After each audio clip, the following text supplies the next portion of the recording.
There is a reason why this is one place on many people's bucket list. With its rolling hills, lush meadows, and charming lighthouses, it is beautiful. It is serene, with a very welcoming community. They call this the New Zealand of the Philippines. Welcome to Batanes! My flight was at 9:45 in the morning. And as it is advised for domestic passengers to check in 2 hours prior, I needed to get to the airport by 7:45 a.m. Clark Airport is outside of Metro Manila, so an early commute via bus was in order. It is a beautiful day to fly, and that's exactly what I'm doing because today I'm flying out to beautiful Batanes. Since Clark Airport is out of town, it doesn't get quite as packed as the NAIA terminals, or at least not yet. Going through the counter and security was a breeze. So to get to Batanes, you have to go to Clark Airport. Clark is in Pampanga, which is about 2 to 3 hours away from Metro Manila, depending on the traffic.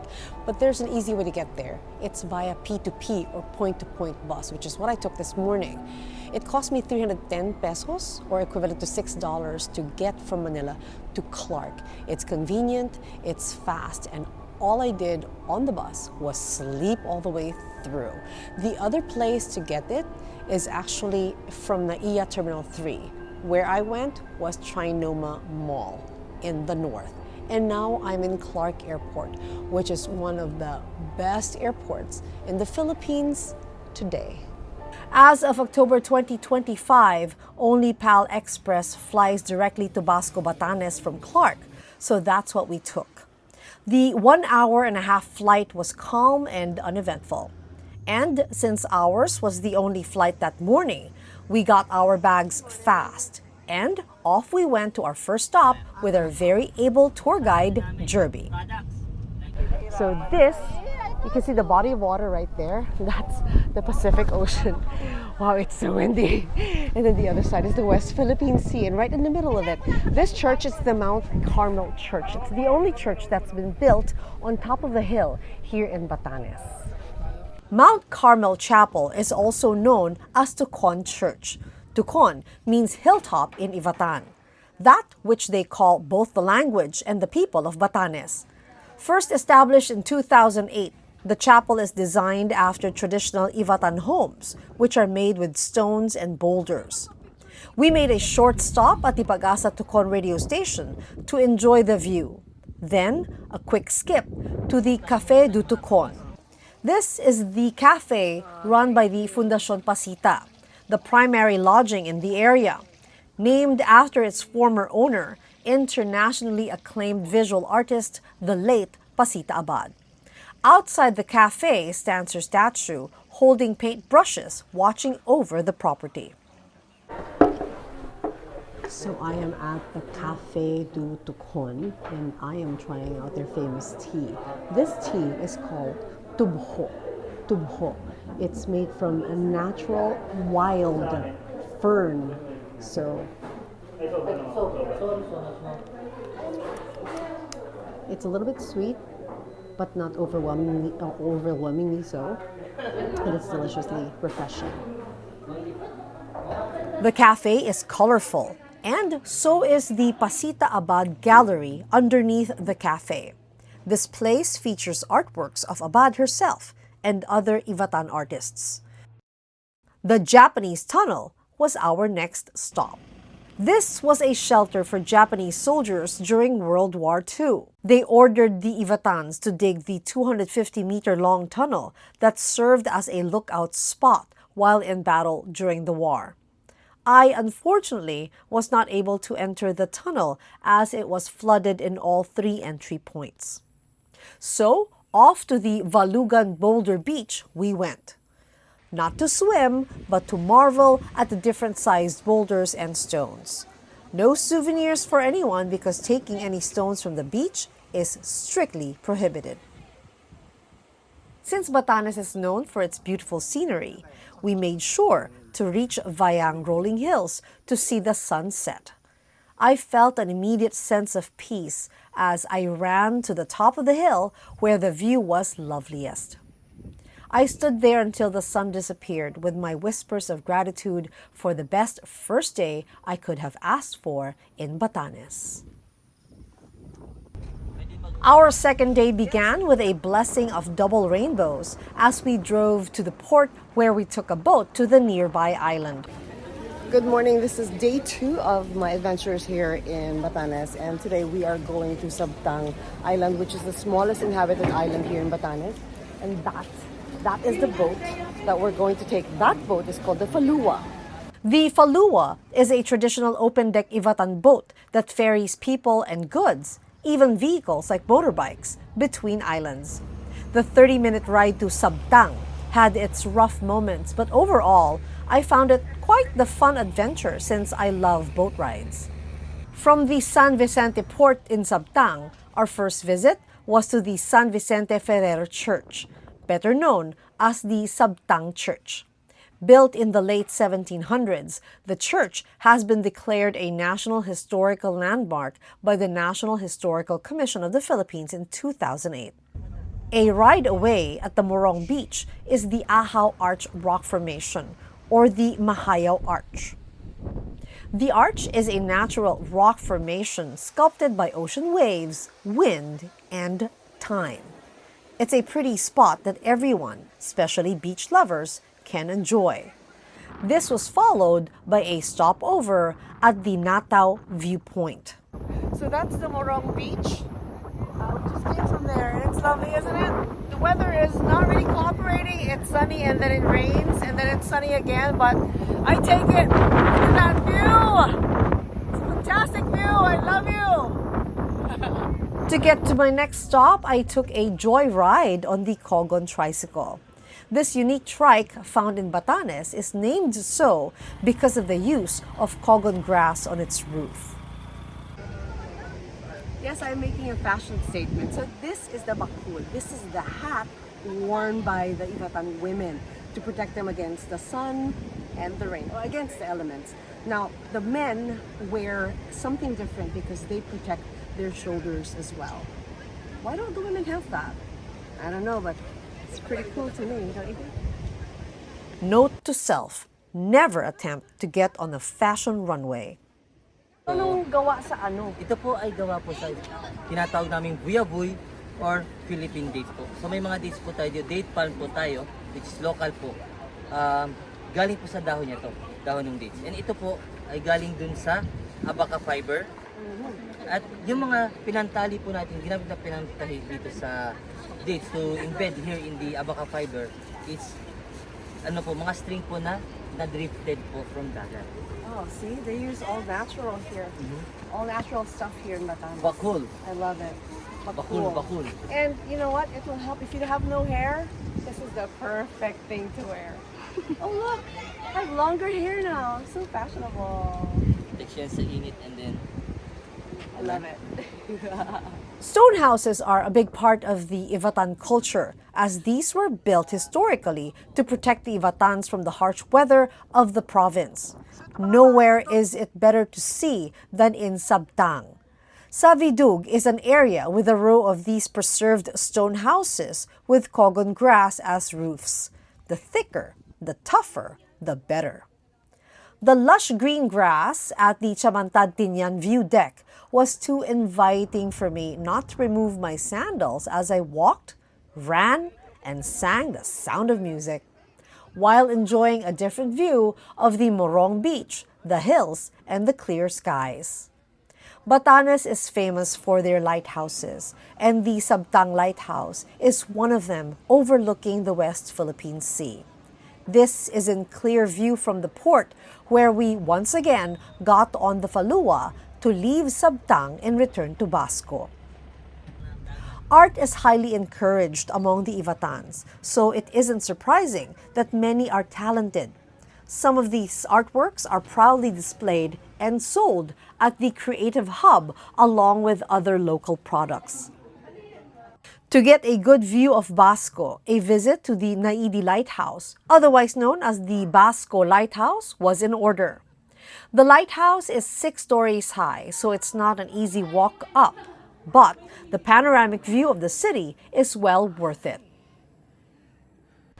Another activity that you can do here in Batanes is to rent a bike and go around the city. You can rent either a Japanese bike, which is like this with a basket, or you can get a mountain bike, whichever you prefer. Biking in Basco is easy and recommended. Just remember to always stay on your right. So I can't be here in Batanes without shopping, right? One of the things that I have to buy here is the Arius wine. So according to them, this is from the provincial tree of Batanes. And so let's pour some. This is like this sample bottle. And I am not gonna scrimp on myself. Look at that, it's more than half. Here in the Philippines, we call this shot kalahate. If I went shot puno, this would be up to here. So it's very fruity. It is so good. Ayan, okay. Tagay na, tagay. Okay, we say in the Philippines, tagay, tagay, tagay. Cheers, cheers, cheers, guys. Cheers. From wine to food, it's time for an Ivatan dinner. So this is an Ivatan food. This is vunong. So anything, they said it, everything that's wrapped in leaves, it's actually called vunong. So the rice that we have here is the turmeric rice, and then it's a medley of food really. There's fish, there's beef, pork, and then there's vegetables. So yeah, it's gonna be a really hearty, it's a hearty dinner for sure. My day ended with a full stomach and an even fuller heart. Our third day is essentially what local tourists come to Batanes for. We started our morning with a stop at the Chawa View Deck. Built on the side of a mountain, this offers a great view of the West Philippine Sea. There are a few stone benches one can relax on while enjoying the strong wind and offer a prayer at the Virgin Mary's Grotto. This is San Carlos Borromeo Church, the third oldest church here in Batanes. Did you know, fun fact, that this church is made with limestones and corals? Built in the 18th century, the church has been designated a national cultural treasure for its beauty and state of preservation. One part of the church visitors cannot miss is their blank book archive. The idea is that you write your messages, your intentions, messages to yourself or your loved ones, or message to the Ivatans or Batanes or your experience here. Write anything that you want. It's basically you leaving your mark here in Batanes, and I'm going to leave my mark. I advise you to bring your own pen for convenience. And though the activity is actually free, a donation would always be welcome. Book 190. If you want to read my message, of course.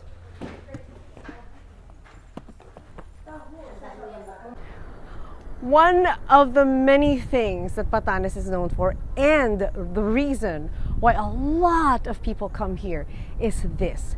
This is the Taid Lighthouse. Aside from it being very charming, this is the absolute breathtaking view. The Taid Lighthouse is surrounded by rolling hills, the sea, and the open sky. It is so pretty. I felt so at peace just standing atop the lighthouse, looking out into the endless green. It's a great reminder of why nature is best left untouched. The best advice I can give is make sure to get a drone shot of you in the area. You will not regret it. Another place I fell in love with is the Raku a Payaman. People know it also as the Marlborough Country. Imagine a beautiful mix of endless land, sea, and sky. I think I spent the most time there not knowing if I wanted to run around, dance, jump, or sit. I did all four. I also kept wishing I brought a book to lie on the grass and read. Instead, I stayed, breathed in, and enjoyed every single minute that I was there with the grazing cows for extra company. This place made me laugh out loud and smile internally. I can wax poetic about its beauty, but truly, this is the very reason why for many years Batanes was on my bucket list. It still is, because it deserves more visits. Our next stop was the National Museum of the Philippines, Batanes. This features exhibitions on Ivatan cultural heritage. One thing I find very interesting in their National Museum is that it is everything, all the information are in two languages. One is in English for everybody else, but one is in Ivatan. So they cater not just to outsiders, but to their very own people. Before this place became a museum, it used to be a LORAN, or the Long Range Aid for Navigation Station of the United States, then repurposed as a museum and has been open since 2023. The permanent exhibition inside is the Inamuhun, which highlights archaeological artifacts, ethnological collections from the Ivatan culture, as well as botanical, zoological, and geological specimens from the area. And right outside the museum, beyond the fisherman's sculpture, is an open view of the beach and the West Philippine Sea. Minutes away by car is the Madangay viewpoint in Uyugan. This is mainly a photo and video area with three key features. First is the scenic swing, with the vast Pacific Ocean as the backdrop. Second is the Alapad rock formations, with the blow your horn sign by the main road. This sign is found on many roads in Batanes as a safety reminder, since many roads are winding, have single lanes, or blind curves. The third is the Alapad Hills.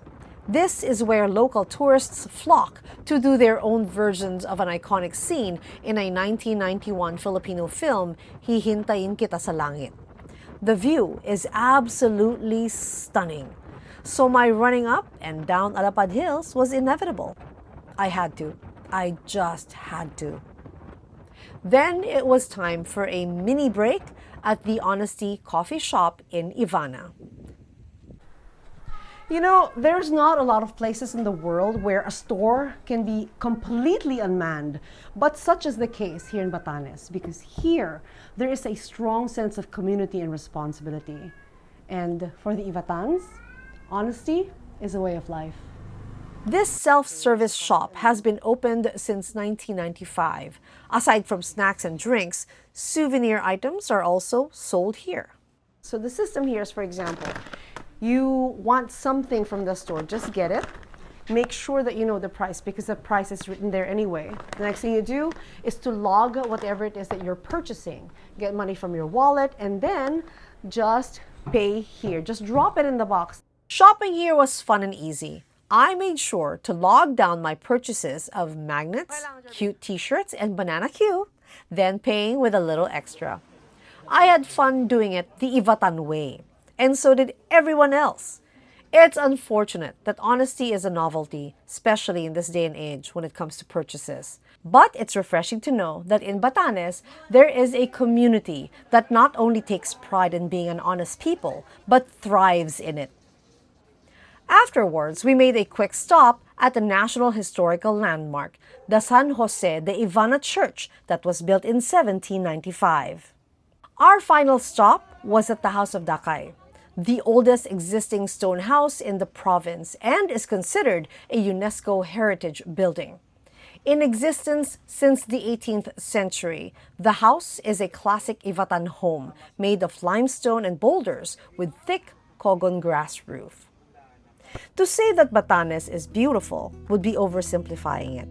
It isn't just what I saw, it was how I felt when I experienced what the place had to offer.